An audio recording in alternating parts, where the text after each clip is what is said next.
And you know that garage we stopped at on the way out here? That's where she lives. And what was her name again? Myrtle. I saw her. And Tom saw her too. She was looking over at Gatsby's car. She was looking at you. Me? I think she thought you were his wife. Jesus.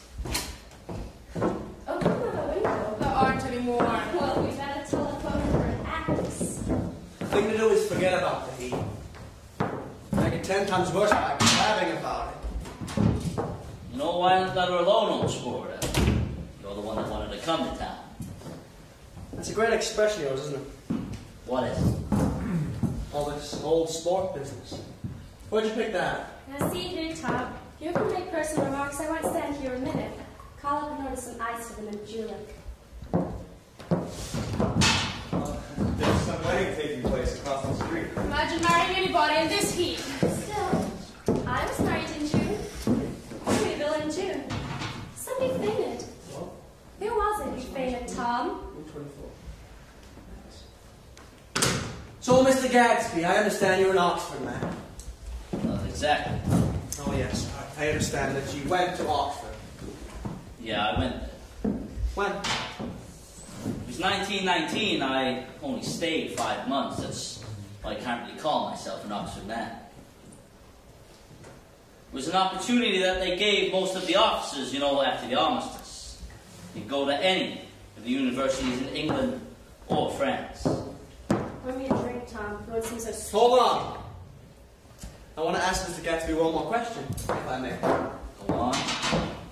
What the hell kind of a row are you trying to cause in my house anyhow? He isn't causing a row. You're causing a row. Please, have a little self-control. Self-control! Oh, and I suppose the latest thing is just to sit back and let Mr. Nobody from nowhere make love to your wife. Well, if that's the idea, you can count me out. I don't have many friends. I don't throw big parties. I guess you gotta make your house into a pigsty in order to have any friends in the modern world. You know, I've got something to tell you, old sport. Please don't. Please. Let's all go home. Who wants to go home? That's a good idea. No! I want to know Mr. Gatsby has to tell me first. Your wife doesn't love you. She's never loved you. She loves me. You're crazy. She never loved you, do you hear? You know, she only married because I was poor, and she was tired of waiting for me. But in her heart, she never loved anyone, except me. Jordan, shall we take a Yeah. stroll? No, Nick. Stay. Yeah, Nick, you know, I'd like you to stay for a while.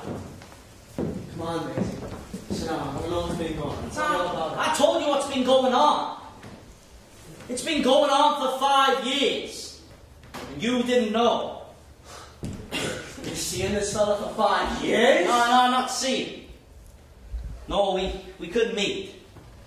You know, in her heart, she loved me the whole time. You know, I used to laugh sometimes to think that you, the great Tom Buchanan, didn't know. You're crazy. That's a goddamn lie. Daisy loved me when she married me, and she loves me now. No. She does know. The trouble is she gets some stupid ideas in her head. She doesn't even know what she's doing. What's more, I love Daisy too. You know, sometimes I go off on a spree, but I always come back. You're disgusting. Do you know why we left Chicago? Surprised they didn't treat the store little spree he had with the girl. Daisy, that's all over now. Just tell him the truth. No, tell him that you never loved him. It's all wiped out forever. I never loved him. Not a Capiolani? No. Not even that day I carried you down from the punch bowl to keep your shoes dry? Please don't. Daisy? Oh, you want too much. I can't help what's past. I love you now. Isn't that enough? I loved him once, but I loved you too. You love me too? Even that's a lie. She didn't even know you were alive.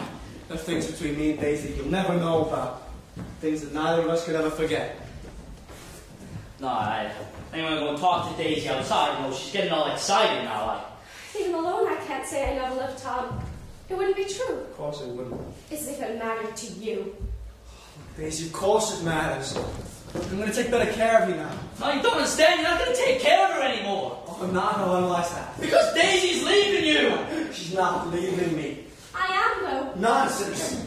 She's not leaving me. Certainly not for a common swindler after steal a ring and put on a finger. I won't stand this, please. Who are you anyhow? You're one of the bunch that hangs around with my Wolfshine. That much I happen to know. I made a little investigation into his affairs. I think I'll carry it further tomorrow. Yeah, suit yourself about that, old sport. He and this Wolfshine bought up a set of side stores in Chicago and sold grain alcohol over the counter. I picked him for a bootlegger when I first saw him, and I wasn't far wrong. Yeah, and your friend Walter Chase wasn't too proud to come if it was he? You left him in the lurch, didn't you? Had him go to jail for over a month in New Jersey. God, you should hear Walter on the subject of you. You know, Walter came to us dead broke. You know, he was very happy to pick up some money, old sport. Don't you call me old sport. Walter could have had you up on the betting laws too, but Wolfshine scared him into shutting his mouth. All that drugstore business was just small change, but you got something on now that Walter's afraid to tell me. I'm leaving.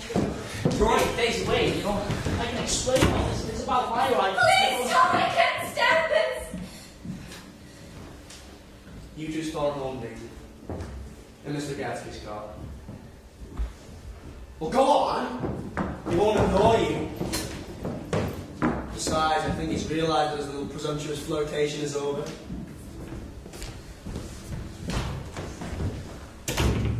You want any of this stuff, Nick? Tell Jordan go. Nick, do you want any of this stuff?